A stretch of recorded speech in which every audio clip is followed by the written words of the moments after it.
Canım kurban olsun onun yoluna.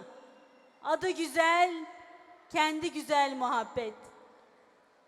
Gel şefaat eyle kemter kuluna. Adı güzel, kendi güzel Muhammed.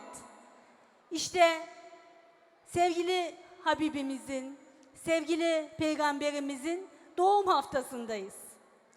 Doğumlar elbette çok önemlidir, müjdeleyicidir. En özel günlerdir. Ama bir de doğan bütün dünyayı onun yüzü suyu hürmetine yarattım dediği, Habibim dediği sevgili Peygamberimizse çok daha özel bir haftadayız. Haftamız kutlu olsun. Allah'ın izniyle bu haftaları gençlerimiz idrak ederse, gençlerimiz geleceğimiz, bu çocuklarımız bizim her şeyimiz. Bu sevgili Peygamberimizin yaşamı, hayatı, Kur'an-ı Kerim'deki verilen ilahi mesajların gereğini yaptığımız zaman yeniden dünyayı cennete döndürebiliriz. Sevgili Peygamberimizin veda hutbesinde söylediği şeyi özümlersek, kadını erkeği, erkeği kadına emanet etmiştir. Kadını erkeği, erkeği kadına veli kılmıştır. Onun veda hutbesini özümsersek, acemin acem olmayana üstünlüğü yoktur. O zaman bu ırkçılık niye? Sevgili Peygamberimizin yaşamında olduğu gibi Kur'an-ı Kerim'deki mesaja baktığımız zaman acemin aceme üstünlüğü yoktur. Üstünlük takvadadır dediğimizde takva nedir? İyi insan olmaktır. Büyükleri saymaktır. Küçükleri sevmektir. Emin olmaktır. Sevgili Peygamberimize peygamberlik gelmeden önce onun en büyük özelliği neydi? Herkes ondan emindi. O söylerse doğru söyler demişti. İyiler ve kötüler dünyasında, iyilerin kazandığı, öldürenler ve yaşatanlar dünyasında, yaşatanların kazandığı bir dünya için hazır mıyız? Hazır mıyız? Gençler hazır mı? Anneler hazır mı? Şahin Bey hazır mı? Gaziantep hazır mı?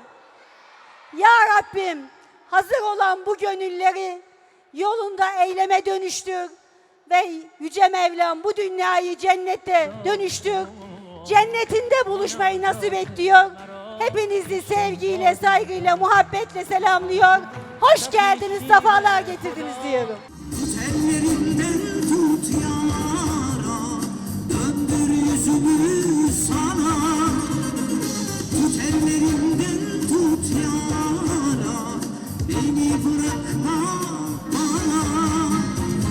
Eyüp sabrım yok benim, Yusuf değilim kuyuda. Yine de umudum var benim, Rahim olan adında. Yüreğimi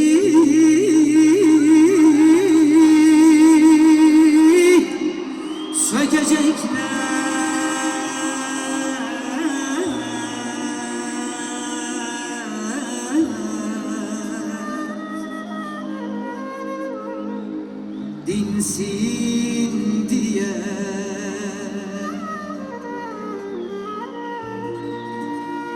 dinsin diye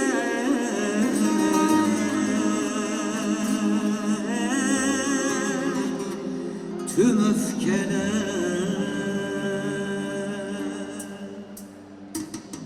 sehpaları orta yerde bir inkar isterler benden, İsyan beklerler dilimden, Rabbime ve Resulüne. Selam sana ey yetimler padişahı.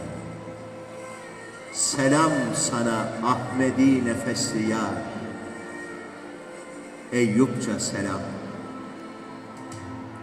Selam sana ya Nebi Allah. Selam sana ya Habib Allah. Selam sana ya Resulallah. Ya Resulallah, sen sevmek için istenen, can dudakta istenen sevda ikliminin en güzel mevsiminin en güzel çiçeğisin. Cemre gibi düştün kainatın kışına, bahar senin elinde doğdu. Senin elinle girdi toprağa. Öyle bir sevildin ki, candan aziz bilerek uğruna can verildi. İşte Nur Dağı'nın zirvesinden eteklerine doğru inen son peygamber. İnsanlığın kurtuluşu inen bu nurda. Semada yıldızlar, Mekke'de dağlar el bağlamış huzurda. Sevinin ey insanlar, bu inen baş tacımız, övüncümüz, ilacımız, bu inen iki dünya servetimiz, sevincimiz, acımız, bu inen nur denizi, varlığın en şereflisi, İbrahim milletinin biricik seyyididir o, savaşların bileği bükülmemiş yiğididir o, şanını anlatmaya kelimelerin yok sonu, çünkü 18.000 alem onu Muhammed Mustafa diye tanır. Aldırma söylenen o sözlere, sen